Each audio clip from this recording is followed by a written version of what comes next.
Hi guys, welcome back to our channel. Guys, మన channel cricket సంబంధించిన ప్రతి చిన్న అప్డేట్ మన ఛానల్లో రెగ్యులర్ వస్తూ ఉంటాయి. ఇంకా మన ఛానల్ని సబ్స్క్రైబ్ చేసుకోకపోతే గాయస్ వెంటనే సబ్స్క్రైబ్ చేసుకోండి అండ్ పక్కన బెల్ ఐకాన్ని యాక్టివేట్ చేసుకోండి. అండ్ అదే ఇంకా మా వీడియోని లైక్ చెప్తే గాయస్ వెంటనే లైక్ చేసి మనం వీడియోలోకి ఎంటర్ అవుదాం. గాయస్ తప్పకుండా లైక్ చేస్తే మన వీడియో మార్కెట్కి ఫాస్ట్ రీచ్ అవుతుంది. ఇక ఇండియా వర్సెస్ ఆఫ్ఘనిస్తాన్ మొత్తం 3 వన్డే మ్యాచ్ అయితే ఆడబోతున్నారు. ఇక దాంట్లో భాగంగానే ఫస్ట్ మ్యాచ్ వచ్చేసి ధర్మశాలలో జరగబోతుంది. చాలా ఇంట్రెస్టింగ్ ఉండబోతుంది. ఆఫ్ఘనిస్తాన్ ఏమాత్రం కూడా తక్కువ అంచనా రాదు ఈ ఫార్మేట్ లో. ఇక ధర్మశాలలో వికెట్ ఏ విధంగా ఉంటుంది, ఖచ్చితంగా ఇనిషియల్ ఫాస్ట్ బౌలర్లకు అయితే హెల్ప్ అయితే ఉంటుంది. పోను మంచి బ్యాటింగ్ సర్ఫేస్ ఉండే తట్టు అయితే కనబడుతుంది. అండర్ ది లైట్స్ కూడా బాల్ స్వింగ్ అవుతుంది. సో కాబట్టి ఫస్ట్ బౌలింగ్ చేస్తే కొంచెం అడ్వాంటేజ్ ఉండొచ్చు. బట్ ఓవరాల్ గా చూసుకుంటే మంచి వెన్యూ, హై స్కోరింగ్ అయితే మనమైతే ఎక్స్పెక్ట్ అయితే చేస్తున్నాం. ఇక మొత్తం ఇక్కడ స్టార్స్ చూసుకుంటే 9 మ్యాచ్లో 4 ఫస్ట్ బ్యాటింగ్ వేసి గెలిచిలు, 5 సెకండ్ బ్యాటింగ్ చేసి అయితే గెలిచిలు. ఆవరేజ్ స్కోర్ చూసుకుంటే 254 అయితే ఉంది. ఫస్ట్ బ్యాటింగ్ చేసిన పెద్ద ఫరక్ లేదు, సెకండ్ బ్యాటింగ్ చేసిన పెద్ద ఫరక్ అయితే లేదు. ఇక టీంల విషయానికి వస్తే ఫస్ట్ మన టీంల విషయానికి వస్తే మరి ప్లేయింగ్ లైన్లో ఎవరు ఉంటారు? ఈ మ్యాచ్ మాత్రం చాలా ఇంపార్టెంట్. చెప్పాలంటే ఈ సిరీస్ మొత్తం చాలా ఇంపార్టెంట్. పర్సనల్గా ప్లేయర్స్కి చాలా ఇంపార్టెంట్ అని చెప్పుకోవచ్చు. కొత్త ప్లేయర్స్ ఉన్నారు అక్కడ. ప్రిన్స్ యాదవ్కి ఇంపార్టెంట్, హర్షద్ దుబేకి ఇంపార్టెంట్, అండ్ అదేవిధంగా నితీష్ కుమార్ రెడ్డికి ఇంపార్టెంట్, రోహిత్ శర్మకి ఇంపార్టెంట్. అన్ఫార్చునేట్లీ విరాట్ కోహ్లీ అయితే మిస్ అవుతుంది మ్యాచ్ ఈ సిరీస్ మొత్తం ఇంజూరీ కారణంగా. అతను ఉంటే ఖచ్చితంగా 1 లేదా 2 సెంచరీలు అతని బ్యాట్ నుంచి కూడా వచ్చేవి. సో ఓవరాల్ చూసుకుంటే వరల్డ్ కప్ 2027కి ముందు అన్ని ఓడిఐ మ్యాచెస్ కూడా చాలా ఇంపార్టెంట్. సో ఇప్పటించలే మంచి ప్రాపర్ టీంని అయితే బిల్ అయితే చేసుకోవాలి. ఇక ఈ మ్యాచ్కి ఒక్కసారి కాంబినేషన్ చూస్తే రోహిత్ శర్మ అండ్ శుభ్మన్ గిల్ బరిలోకి దిగుతారు ఓపెనర్స్గా. ఇక రోహిత్ శర్మ దగ్గర నుంచి బిగ్ నాక్ అయితే ఎక్స్పెక్ట్ చేస్తున్నాం. ఇక మరోవైపు శుభ్మన్ గిల్ కూడా కెప్టెన్ ఇంకా ప్రూవ్ అయితే చేసుకోవాలి ఖచ్చితంగా. ఈ ఫార్మేట్లో టెస్టులో చాలా బెటర్ రాణిస్తున్నాడు, అండ్ ఓడిఐల్లో కూడా మరి ఏ విధంగా రాణిస్తాడు అనేది ఇంట్రెస్టింగ్ కనబడుతుంది. సో కాబట్టి శుభ్మన్ గిల్ కూడా మంచి అవకాశం అని చెప్పుకోవచ్చు. With the bat and with the tactics మరి కెప్టెన్స్ ఏ విధంగా చేస్తారు అనేది కూడా ఇంట్రెస్టింగ్ కనబడుతుంది Shubman Gill point of view మనం చూసుకుంటే. ఇక 3లో ఎవరు ఆడతారంటే ఖచ్చితంగా ఇషాన్ కిషన్కి ఛాన్స్ అయితే బెటర్ అయితే ఉంటుంది. కొంతమంది అంటున్నారు జైస్వాల్ని మరి 3లో ఆడిస్తారని, బట్ ఇషాన్ కిషన్ ఆడితే బెటర్ అయితే ఉంటుంది. జైస్వాల్ యూజువల్గా చూసుకుంటే ఓపెనరు. సో కాబట్టి 3లో వచ్చేసి ఇషాన్ కిషన్కి ఛాన్స్ అయితే బెటర్ అయితే ఉంటుంది. గతంలో మనం చూసినాం కదా డబుల్ సెంచరీ ఏ విధంగా కొట్టిండో. సో ఇషాన్ కిషన్ ఎక్కడంటే అక్కడ బ్యాటింగ్ అయితే చేస్తాడు. ఈ మ్యాచ్ కూడా ఇషాన్ కిషన్ దగ్గర బిగ్ నాక్ అయితే ఎక్స్పెక్ట్ చేస్తున్నాం ఒకవేళ ఆడతా గిట్ట. ఇక 4లో చూసుకుంటే శ్రేయస్ అయ్యర్ కూడా ఈ సిరీస్ అనేది చాలా ఇంపార్టెంట్. చెప్పలేము, రాబోయే సిరీస్లలో ఖచ్చితంగా శ్రేయస్ అయ్యర్ని కూడా కెప్టెన్ చేయొచ్చు. వన్డే ఫార్మాట్లో కూడా వైనాట్. T20కి ఓడిఐకి ఒక్కొక్క కెప్టెన్, రెడ్ బాల్కి ఒక్కొక్క కెప్టెన్ ఉంటే బెటర్ అయితే ఉంటుంది. సో అలాగే భావిస్తే ఖచ్చితంగా శ్రేయస్ అయ్యర్ చాలా మంచి కెప్టెన్ అని చెప్పుకోవచ్చు. ఓడిఐలో కూడా చాలా మంచి కెప్టెన్ అని చెప్పుకోవచ్చు.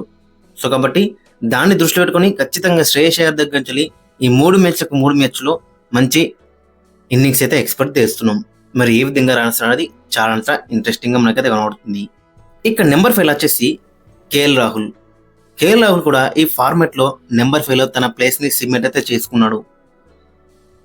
ఇక నెంబర్ 6 వచ్చేసి హార్దిక్ పాండ్యా కూడా కీ అని చెప్పుకోవచ్చు 2027 వరల్డ్ కప్కి. సో దట్స్ ఖచ్చితంగా 2027 వరల్డ్ కప్ ముందు ఓడిఐ మ్యాచెస్ అన్ని హార్దిక్ పాండ్యా ఆడతాడు. T20కి ఇతనికి రెస్ట్ ఇచ్చే ఛాన్స్ అయితే కనబడుతుంది. సో కాబట్టి ఇంగ్లాండ్కి, ఐర్లాండ్కి T20 స్కార్లో ఇతని పేరు లేదు కాబట్టి ఖచ్చితంగా ఓడిఐస్ మీనే ఎక్కువ ఫోకస్ చేసే ఛాన్స్ అయితే కనబడుతుంది. ఇక నెంబర్ 7లో వచ్చేసి నితీష్ కుమార్ రెడ్డి కూడా ఈ మ్యాచ్లో అవకాశం ఇచ్చే ఛాన్స్ ఎక్కువ కనబడుతుంది.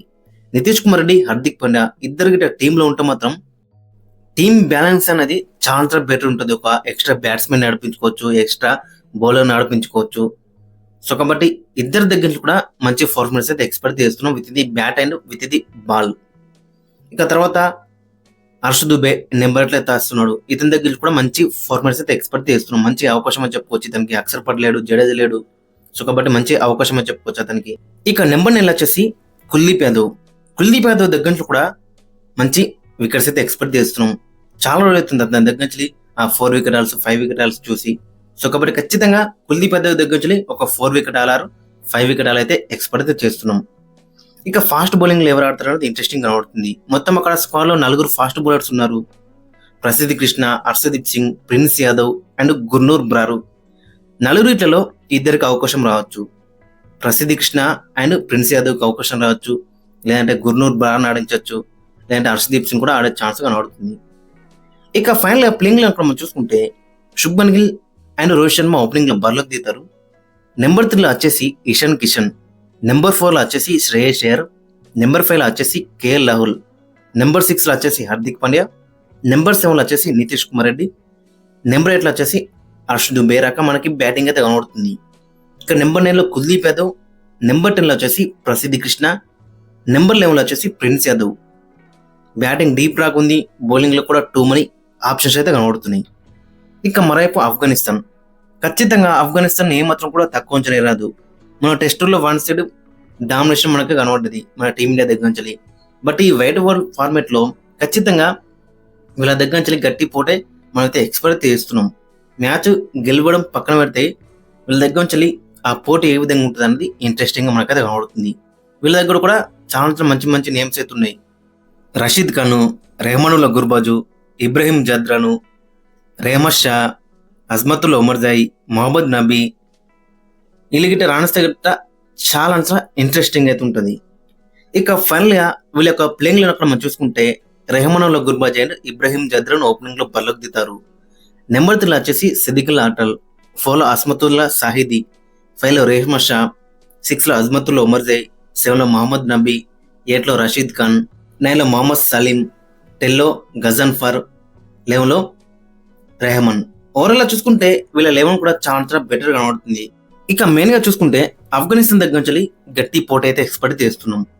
ఇక మరోవైపు మన టీంలో చూసుకుంటే చాలా ఇంపార్టెంట్ అని చెప్పుకోవచ్చు కొంతమంది ప్లేయర్స్ కి. మరి వాళ్ళు ఏ విధంగా రాణిస్తారు అనేది ఇంట్రెస్టింగ్ కనబడుతుంది. గాయస్ మరి మీ యొక్క ఒపీనియన్ అయితే కింద కామెంట్స్ అయితే మెన్షన్ చేయండి అండ్ మీ యొక్క ప్లేయింగ్ లెవెన్ కూడా కింద కామెంట్స్ అయితే మెన్షన్ చేయండి.